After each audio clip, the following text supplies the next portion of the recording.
আসন্না ফাউন্ডেশনের এই ত্রাণ তহবিলে আল্লাহর মেহেরবানিতে গতকাল বিকেলের অফিসের সর্বশেষ আপডেট হলো আমাদের ত্রাণ তহবিলে 100 কোটি টাকা ক্রস করে গেছে। 100 কোটি টাকা ক্রস করে যাওয়া একটা ছোট্ট চ্যারিটি প্রতিষ্ঠানে এটা চারটিখানি কথা নয়।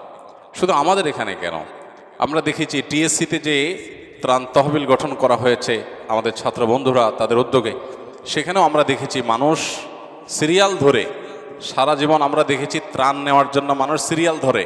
আমরা নতুন করে টিএসসি দেখেছি ত্রাণ দেওয়ার জন্য মানুষ সিরিয়াল ধরেছে। মানুষ এগুলো কি সব বাংলাদেশেই ছিল এতদিন, নাকি আরশ মহল্লায় ছিল? আরশ মহল্লায় ছিল না তো, বাংলাদেশেই ছিল এরা। তো হঠাৎ করে এই রূপ হওয়ার কারণটা কি? কারণ দুটি। একটি হলো যে যেই ভয়াবহ বন্যা হয়েছে এটা স্মরণকালের সবচেয়ে ভয়াবহ, মানুষের অনেক বেশি আবেগ সেখানে কাজ করেছে। আর এর চেয়ে বড় কারণ আমি যেটা মনে করি, একটা সময় ছিল এদেশে 10 টাকা ডোনেশন করতে মানুষের 10 বার চিন্তা করা লাগতো যে এই টাকা দেওয়ার পর আবার কোন ফেসাদে পড়ি আমি, না জানি কোন সরকারি গোয়েন্দা সংস্থা এসে বলে এখানে কেন টাকা দিলেন, আপনি কোথায় টাকা পাইছেন। এখন আলহামদুলিল্লাহ মানুষ স্বাধীনভাবে নিজের টাকাটা দিতে পারতেছে। এখন এই ভয় মানুষের মধ্যে নাই যে আমি টাকা দিলে আমাকে আবার পরে এসে জবাবদিহি করবে যে আপনি অমুক হুজুরের টাকা দিলেন কেন, সব জায়গায় দেন হুজুরদের কাছে কেন গেলেন। আমরা এই জন্য বলি এদেশের সবচেয়ে বেশি বাস্তবিক অর্থে সংখ্যালঘু যারা, তাদের মধ্যে হুজুর শ্রেণী অন্যতম। কারণ আপনার সব কিছু আছে, কোনো অসুবিধা নেই, কিন্তু দায়টা থাকলে দেখবেন সমস্যা। আপনার টুপিটা থাকলে দেখবেন আপনি কোনো জায়গায় অ্যাক্সেস পাচ্ছেন না।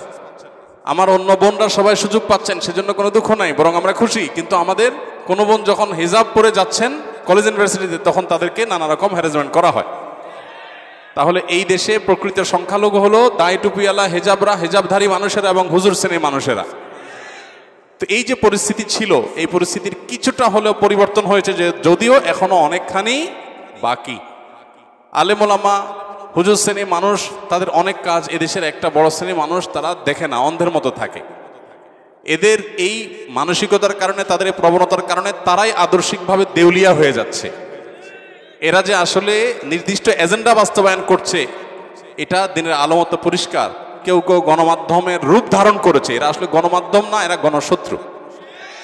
কারণ তারা আসলে জনগণের প্রকৃত রূপ তুলে ধরে না। তারা তাদের পছন্দ অনুযায়ী যেটুকু মানুষকে দেখাইলে তাদের স্বার্থ হাসিল হবে, তারা বিদেশি বিভিন্ন ফান্ড, বিভিন্ন এজেন্ডাধারীর বিভিন্ন তহবিল যাদের কাছ থেকে নিয়েছে সেটা হালাল করার জন্য যেটুকু দেখানো লাগে ততটুকু তারা দেখায়।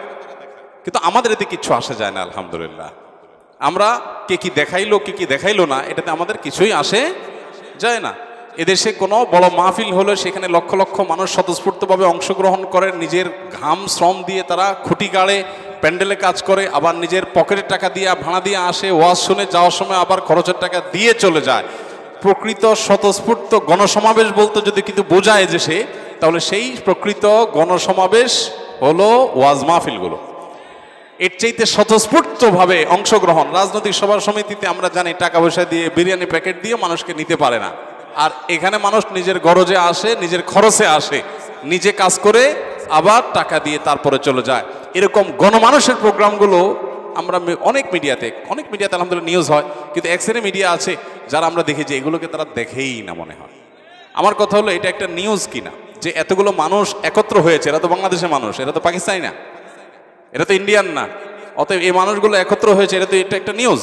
অতএব এই নিউজটা কেন উঠে আসছে না?